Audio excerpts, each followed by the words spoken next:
Welcome back everybody to Edwin the Magic Engineer. I know I don't do a lot of videos on this channel as much anymore. That's because I've been making videos over on Unhinged Magi. It's the new channel I've been doing with Open Boosters, where we go through all kinds of content, sometimes interviews, sometimes openings, sometimes live stream gaming. We talk about finance, we talk about like even all the way to Pokemon and like other things, like much more open channel. But you guys are here on Edwin the Magic Engineer. So as you can see in the title of this video, I'm going to give a little bit of an economy/finance update, and I'm doing this video specifically because some of my subscribers have been asking about my take on where I think things are at and where I think things are going, kind of like investment market speculation and like, you know, kind of global macroeconomic.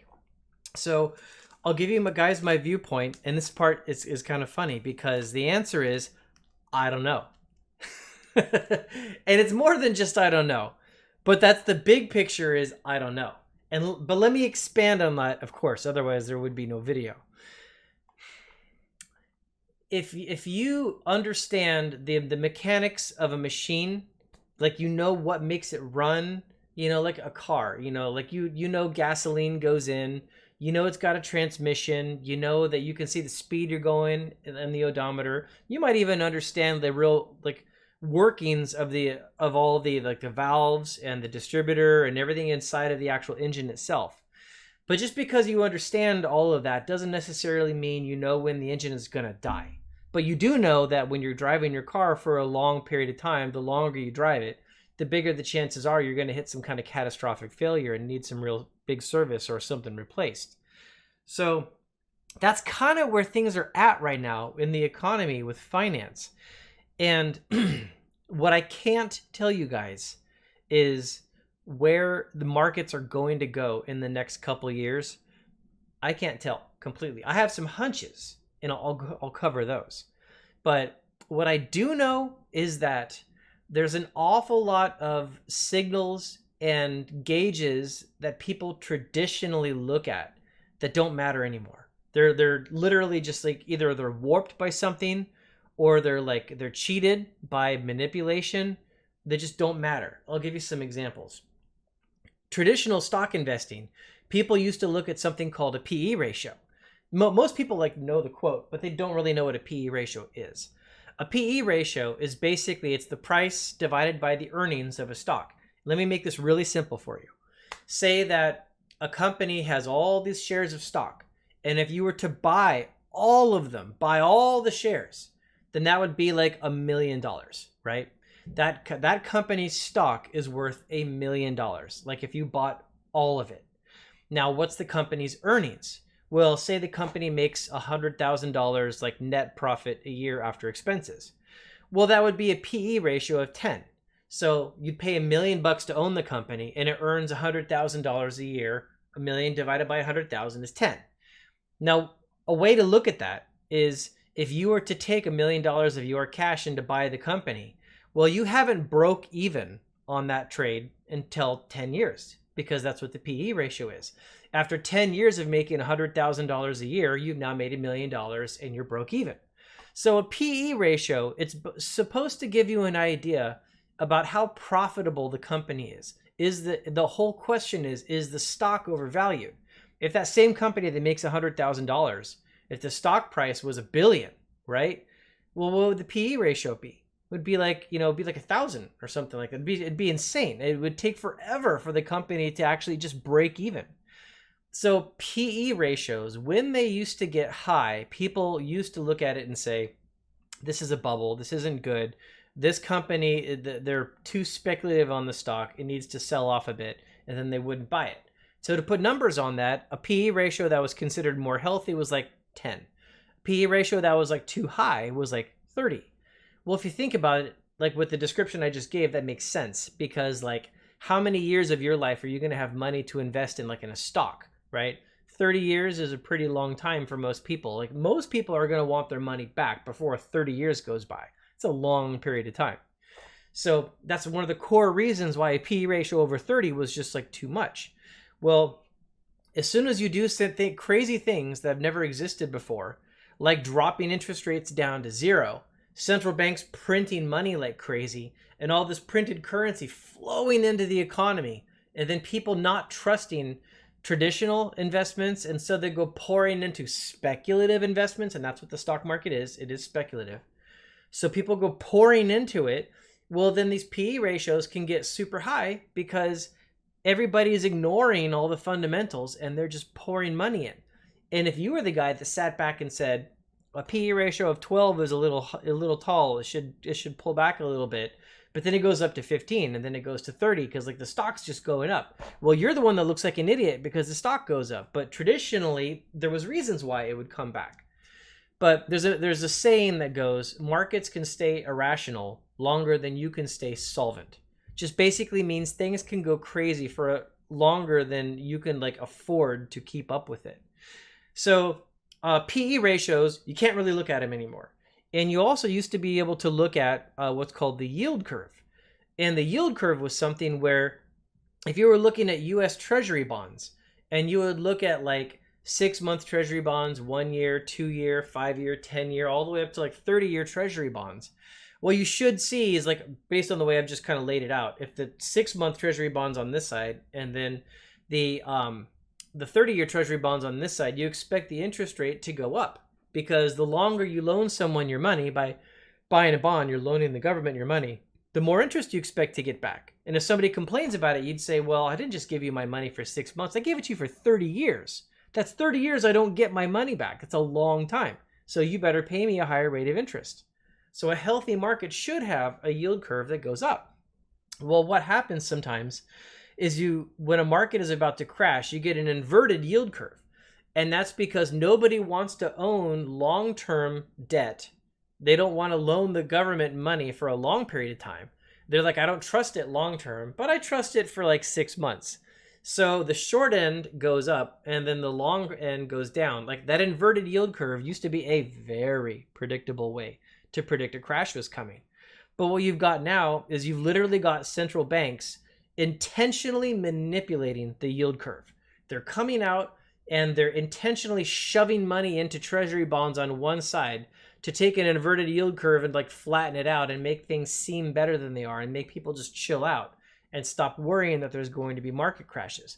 But the big point is, with manipulation from central banks, you can't trust the yield curve anymore. And then you've got things like the CPI that's supposed to be tracking inflation. And the idea was like you can take like a basket of like basic things that people are going to like need to buy or want to buy, like milk and steak and things like that. And you track its price over the years.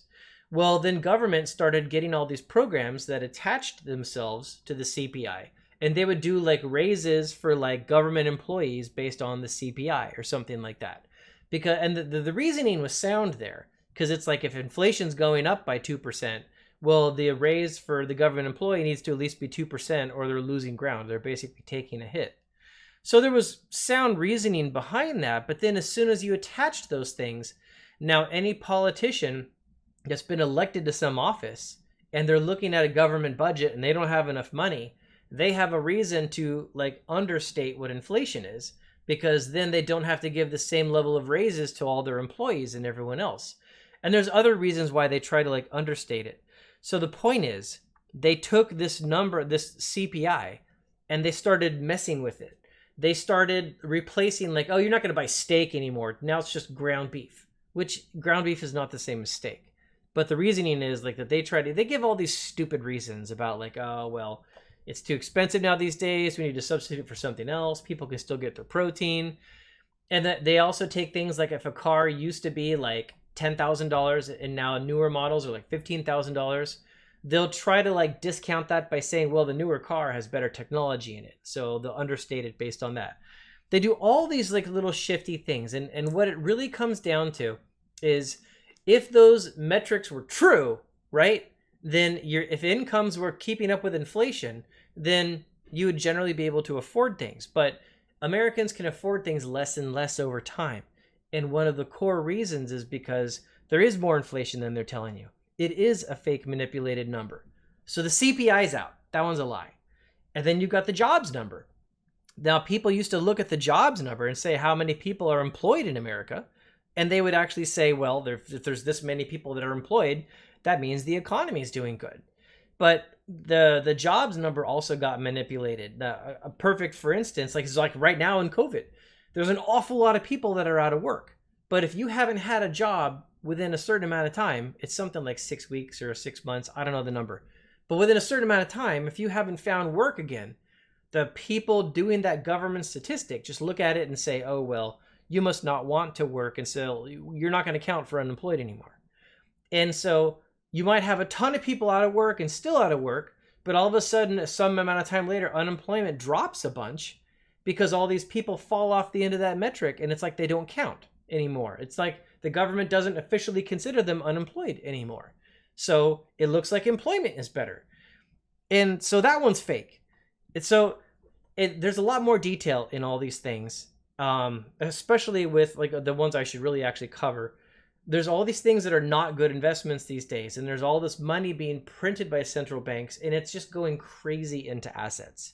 You see collectibles going up, cryptocurrencies have been going up, real estate's been going up, stock market's going up. Basically, all the places where you can store wealth are going up. And so the people that are rich are getting richer, and the people that don't have any money to invest are just missing out on this like amazing trade, right? So the poor are getting poorer, the rich are getting richer.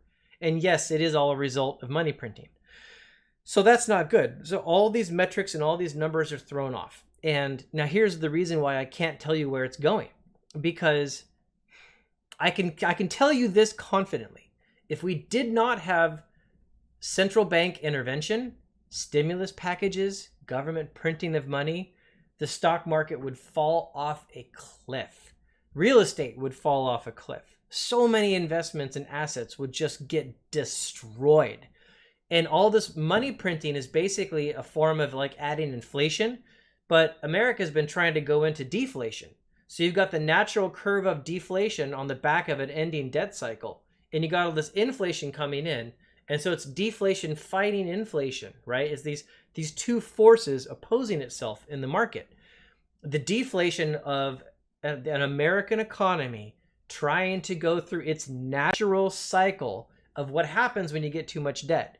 It's trying to do that, but they're not letting it do that. So they're adding all this money into it, and so it's the inflation fighting against the deflation. So I can't predict where that's going to go, because partially it depends on how bad is the debt, and that's you can look at it on an individual's level, like a person or a business. But when you look at it for everybody, that's a lot harder to calculate. And how much are they going to print? How much are they going to help? Well, nobody can predict that, because we got changing politicians and things going on in the news. And like you get one guy in office and he's going to print a ton. Then someone else comes in and then he's not going to print a ton. And didn't expect him to get voted in, or maybe you did. And it might flip-flop it. And then maybe if one of these politicians was thinking no printing, and then something happens and he's going to look really good if he decides to print, well, now he's going to print.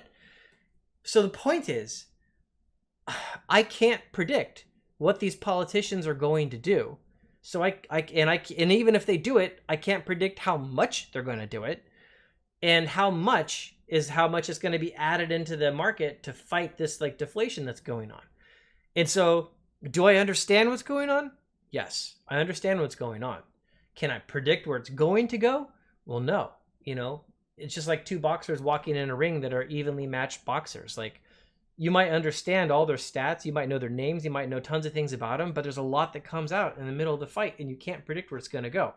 So now, what am I doing? I'm mostly right now staying liquid. I'm mostly staying cash position, and when I trade, I'm doing like day trades.